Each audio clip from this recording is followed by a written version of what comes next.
I'm Jim Holmberg. This is my wife, Linda Holmberg. We've been coming to River Glen for about 4 years now. This is going to be an all-in moment for us. And it means that, you know, right at this point in our life, we're transitioning. We're looking at opportunities to downsize and other things we're looking at about retirement.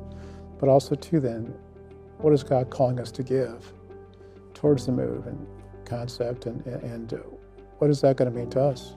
We have to then not sit back, take a long, hard look and say, okay, we're going to make commitments, we're going to do it, we're going to make it happen, we're going to be part of it.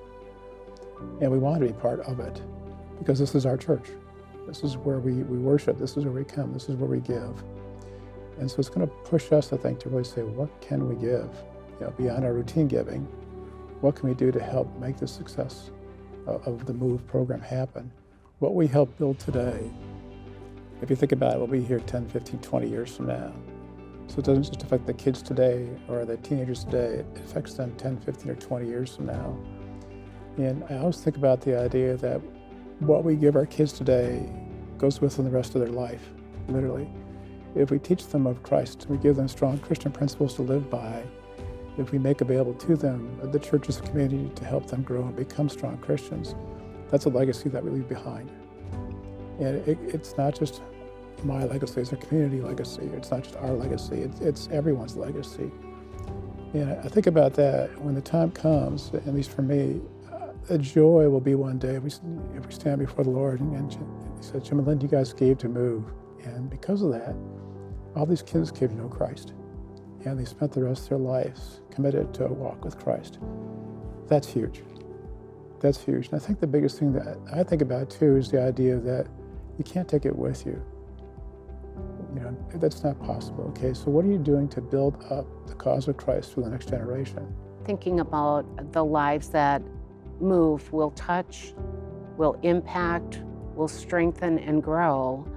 I'm thinking specifically about the youth programs here, the young adult ministries here, but I'm also very excited about that community playground.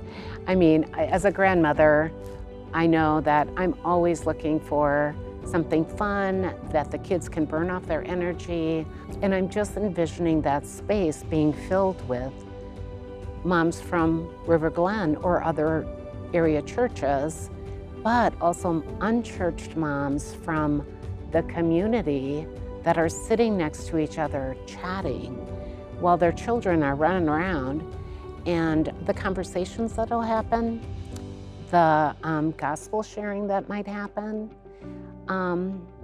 So I'm very excited about that. I think about that, and it just integrates River Glen so much more with the community, and we become more and more a part of the community, which is what we're really called to be anyway. The thing that we do with MOVE as we go forward, it's an investment in the future of not only River Glen, but the kingdom, and investments in each individual life that it impacts. So it's a huge investment in that standpoint, with a huge return, an incredible return.